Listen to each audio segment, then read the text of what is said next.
Hola gente, ¿cómo están? ¿Todo bien?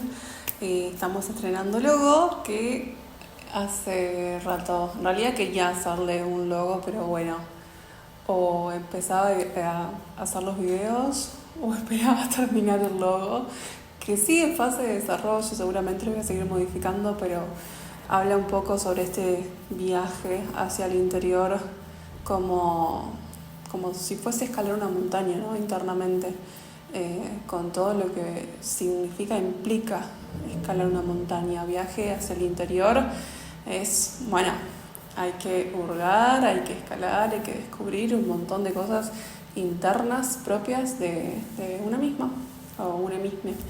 Así que bienvenidos nuevamente al primer video oficial en realidad de lo que es este podcast.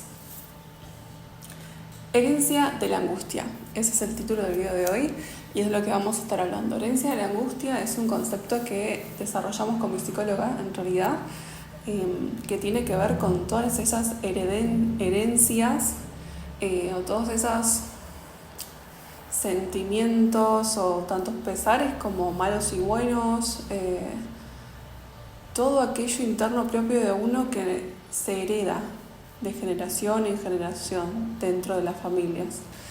Y si bien un poco lo desarrollaba con estos... Bueno, mi vecino está haciendo cositas. Dato.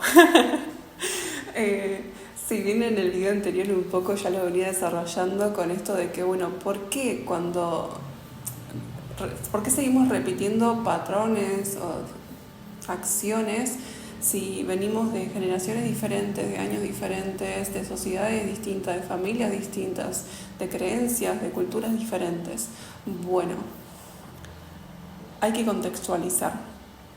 Esto es muy importante de lo que tienen que hacer o de lo que quieren que se lleven en este video, que es contextualicen de dónde vienen ustedes, conozcan más a sus familias, y ahora les voy a estar diciendo el porqué, no solamente a sus familias, sino también a la sociedad, para que la comprendan, para que la entiendan. No somos seres individuales que nacimos en el medio de la nada y absolutamente nada nos afecta. No, nada, todo lo contrario. Yo estaba analizando, por ejemplo, los vínculos familiares míos en ese sentido. Vínculos va a ser otro capítulo mucho más adelante, pero va a llegar. Los vínculos familiares míos en el sentido de estos patrones que yo iba notando repetidamente de generación en generación que se iban traspasando. Entonces me cuestionaba, bueno, pero ¿de dónde se origina todo eso? ¿De dónde vienen todos estos sentimientos? Por ejemplo, problemas con el dinero inclusive, o problemas con los sueños frustrados, con el deseo frustrado, con imposibilidad en la comunicación, con problemas para comunicarse. Entonces, ¿de dónde venían? Inclusive si fuese la violencia, ¿dónde viene la violencia? ¿De dónde viene el trabajo forzado? El tener que hacer sí o sí un esfuerzo para sentir que uno trabaja o algo por el estilo. ¿De dónde vienen todos estos conceptos? ¿De dónde vienen todas estas cosas, no? Y en mi caso, toda mi familia prácticamente son descendientes de italianos, entonces sí o sí necesitaba analizar la inmigración en Argentina. Vinieron igualmente algunos antes de las guerras y otros más o menos con la guerra en Europa, Primera y Segunda Guerra Mundial y antes de todo eso. Entonces, es importante entender la mentalidad de una persona que se iba de su país porque estaba escapando de la guerra, o se iba de su país por la posguerra o la preguerra, lo que fuese, cómo estaba la sociedad antes o que hizo que se fuera a una guerra, claramente estaba mal, cómo estuvo durante la guerra y cómo fue esa posguerra, porque hubieron muchos problemas económicos, mucha hambruna, muchos conflictos. Entonces, ¿cómo se recompone una familia en ese sentido, viviendo en esas circunstancias? Y eso siempre hablando desde el lado colonial. Yo tengo una perspectiva muy descolonial en ese sentido, entonces me adelanto un poco a lo que voy a ir analizando, pero también después si sus familias son descendientes directamente de acá, de estas tierras, de estos pueblos originarios en Argentina o cualquier parte de la región latinoamericana, bueno, también sufrieron un genocidio, ¿no?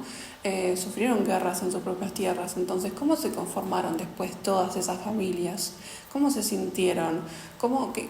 ¿Qué postura tomaron? Todo eso afecta a mi yo de hoy en día, por ejemplo. Entonces, cuando yo entiendo cómo vinieron esos italianos descendientes, ancestros míos, puedo empezar a entender y a hilar un poco los cabos de cómo son mis abuelos, cómo fueron mis tatarabuelos, cómo son mis padres, y entenderme a mí también cómo funciono yo en ese sentido. Por ejemplo, en la facultad me acuerdo que leí un sainete. Sainete es un estilo de obra teatral que se estaba creando en ese momento, un poco más circense, un poco más exagerado, que tiene que ver con las costumbres, pero también tenía que ver con lo que ocurría en esos momentos, un poco de cocoliche. Cocoliche es este lenguaje entre el español y el italiano. Es un cocoliche porque por ahí se entendía más o menos. Entonces, en este sainete, que era el conventillo de la Paloma, los conventillos acá en Argentina eran casonas de personas pudientes que después de la fiebre amarilla, lo que fue acá en Buenos Aires, más que nada en Capital Federal, esas personas abandonaron sus casonas, se fueron y crearon el barrio, lo que hoy es Barrio Norte, y todo zona norte de Capital o de la provincia de Buenos Aires, y esas casonas quedaron abandonadas. Entonces, cuando llegaban los inmigrantes, estaban ubicadas en la zona de La Boca. Cuando llegaban los inmigrantes justamente desde el puerto, y lo primero que pisaban era La Boca, o lo que hoy también podría ser Puerto Madero, se quedaban alojadas en esas casonas, empezaron a alojarse. Entonces alquilaban un piso, alquilaban una habitación entre varias familias, o era una casona enorme, entonces con muchas habitaciones, y cada familia alquilaba una habitación. Por eso era un conventillo, porque en una sola casa, que antes vivía una familia, ahora vivían muchas. Entonces, bueno, paso con dato aparte, que me salté un poco en la historia. Estas familias que venían también para acá a Argentina, ¿por qué decidieron venir a Argentina? Podríamos preguntarnos, ¿por qué eligieron venir para acá y no fueron a otro lugar? ¿No fueron a otro lugar inclusive o más cerca dentro de su propio continente, o en otro lugar dentro de nuestro continente americano? Y la realidad es que dentro de las bases fundacionales de lo que fue Argentina, trataban de atraer buenos ciudadanos europeos para que fundaran a la Argentina. Y esos buenos ciudadanos estaban, por supuesto que lo único que consideraban como buenos ciudadanos eran los ciudadanos pudientes, los ciudadanos de clases altas. Y no llegaron solo ciudadanos de clases altas. Entonces la idea era que cuando llegaba una persona de clase pudiente, se les daba una tierra para que pudieran trabajarla, ¿sí? Para que sean su propia propietarios de su propia tierra, su propia casa, lo que fuese. Y entonces muchos vinieron con esa promesa de tener su propia tierra, de tener su propia casa, de poder trabajar en eso, o inclusive vinieron con promesas de trabajo, y cuando llegaron acá la realidad fue muy distinta. No tenían ni la tierra, no tenían la casa, no tenían el trabajo. Entonces, ¿cómo fue el proceso? ¿Cómo fue el vivir acá para esa persona que abandonó su casa, abandonó su tierra, abandonó su país, su continente, por determinados conflictos externos, y vino acá con una ilusión, con un deseo, con un sueño que le fue frustrado? ¿Cómo se va a sentir internamente esa persona, ¿no? Y más que nada, si nos montamos a que es una sociedad muy machista y de la cual las emociones o las cosas que le sucedían no se hablaba, no es una información el sentimiento interno de lo que se traspasara o se comunicara a la familia, como para decir, bueno, ayudamos entre todos y salimos todos de este, nos acompañamos y lo que fuese. En este sainete del Conventillo de la Paloma, por eso lo traigo, porque justamente había un inmigrante italiano que había escapado de la guerra y en un momento menciona justamente este sueño frustrado que tenía por el trabajo o la tierra que le habían prometido, y cuando llega acá no la tuvo. Se habla entonces de esto, y es un personaje justamente que está creado de una manera como es la angustia hecha carne. Es un personaje con mucha depresión, con mucha ansiedad, con mucha angustia, y todo muy encerrado. Entonces capaz que podemos empezar a identificar ese tipo de persona en nuestras familias y empezar a cuestionar, bueno, pero ¿cómo fueron sus vivencias? ¿Qué pasaron? ¿Pasaron hambre? ¿Pasaron frío? ¿Tuvieron de todo? ¿O les faltó tal vez amor, o les faltó contención familiar? ¿Tuvieron mucha violencia, destrato, o cómo fueron las vivencias? Para entender también cómo se fueron dando, cómo se fue construyendo toda esa familia. Y entonces, por supuesto que ahí me remonto a cómo se construyó mi familia, que también viene del campo, que también son descendientes de italianos, que vinieron a trabajar la tierra. Algunos eran propietarios, otros no eran propietarios. Entonces, bueno, todos los sucesos sociopolíticos y económicos fueron constituyendo de una determinada manera a mi familia, como a todas las familias nos sucede, ¿no? Entonces pasa algo políticamente que interfiere con nuestra familia. Económico, siempre es económico, o social o político, o sea, si hay una guerra, si hay una invasión, si lo que fuese. No sé, si hay problemas en la sociedad, problemas a nivel políticos, con los políticos, y entonces todo deviene, todo interfiere en cómo accionamos, en cómo actuamos. Y ahí empecé yo a entender un montón de cosas, de cómo funcionaba mi familia, o esto, porque yo sentía esto del deseo frustrado, el quedarse en el molde, el no animarse a ir por sus sueños, o el que todo sea un problema económico o que todo dependa de la economía en ese sentido, que tenés que elegir el trabajo en base a la economía o al sueldo que vayas a obtener, y todo así, y que sea un trabajo seguro y, no sé, para que te dé cierta seguridad, cierta estabilidad. Entonces, el cómo creció mi familia devino mucho en cómo yo pensaba y tomaba mis decisiones. Porque entonces, cuando era bailarina, la danza, por ejemplo, era un hobby, porque ¿cómo voy a trabajar de bailarina? De teatro, por ejemplo, ¿no? Y toda la gama no sé, de prejuicios que puede haber también con eso. Y que no es un trabajo seguro, que no vas a tener seguridad económica. Lo mismo con psicólogos, lo mismo con abogados, lo mismo con un montón de otras carreras que básicamente no tenés un dueño un dueño, un jefe que te pague un sueldo a vos mensualmente. Y entonces, no solamente eso a nivel en cuanto a laboral o económico, sino también las angustias. ¿Cómo nos comunicamos? ¿Comunicamos lo que nos pasa? ¿Comunicamos lo que nos duele?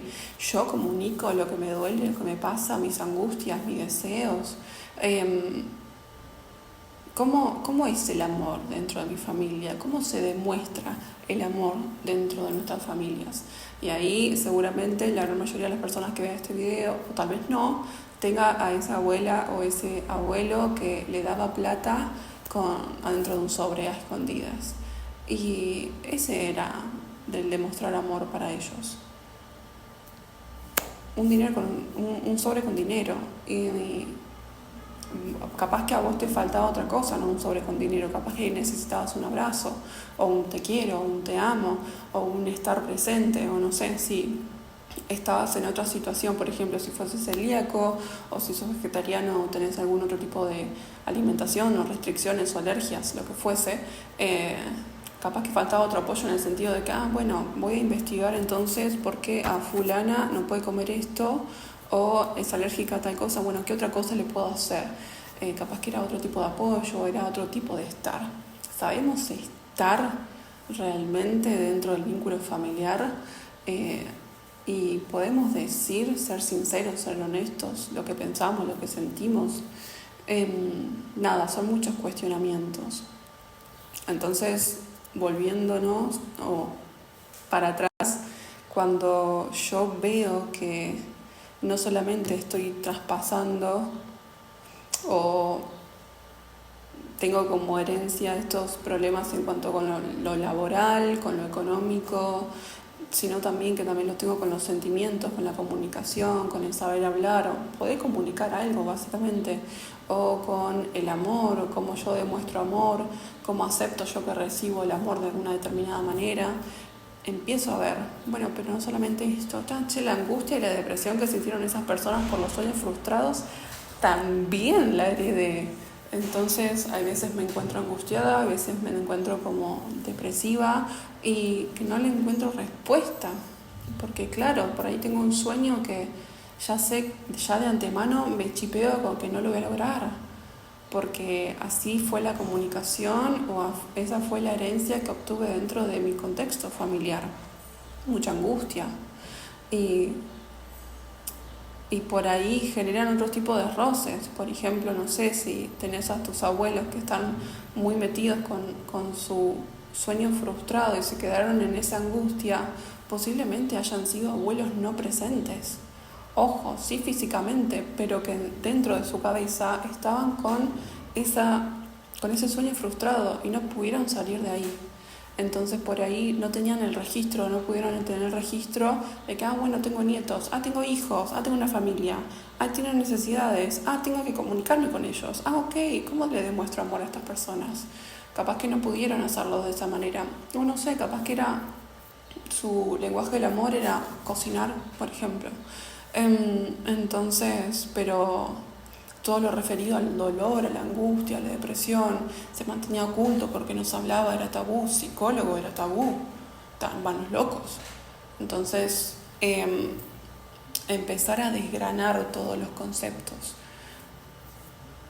heredados por nuestras familias. Voy a cerrar antes de hacer la meditación con un escritor, filósofo, investigador, docente, con Paulo Freire, que es de Brasil. Lo estudié en todo caso como docente de la universidad, donde él analizaba el proceso de escritura, la importancia del proceso de escritura, y en un momento menciona sobre el primer mundo, o esos, no como el primer mundo, como el tercer mundo que nosotros lo conocemos, sino como ese primer lenguaje de esas primeras personas, que lo que analiza justamente es el analfabetismo, a las personas analfabetas, y lo que dice es que no hay personas analfabetas, porque no es que no saben hablar, sí saben decir hola, sí saben por ahí escribir algunas palabras, o no saben escribir directamente, pero saben comunicarse, y que justamente estaba ese primer mundo, esas primeras palabras, ese primer mundo del lenguaje, que era dentro de tu contexto familiar, que estaba puesto con esos lenguajes de las personas, de tus padres, tus abuelos, de tus tíos, de tus primos, y entonces vos lo que fuiste heredando y fuiste mamando, todo eso fueron las palabras de ellos, que pertenecía al universo de los adultos, y todo eso también se heredó.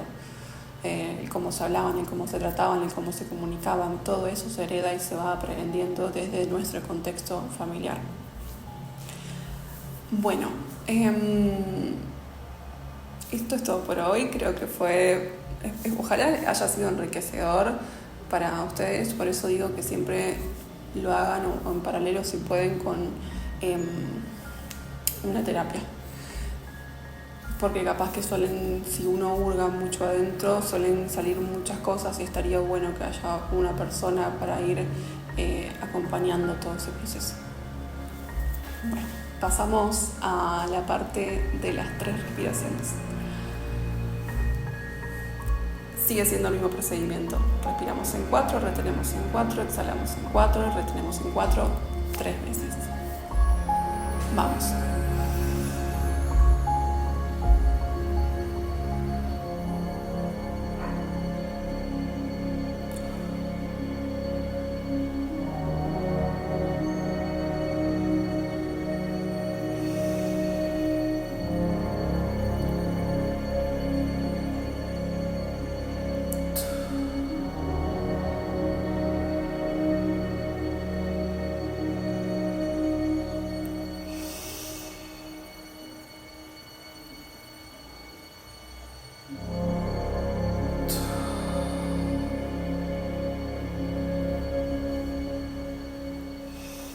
Gracias.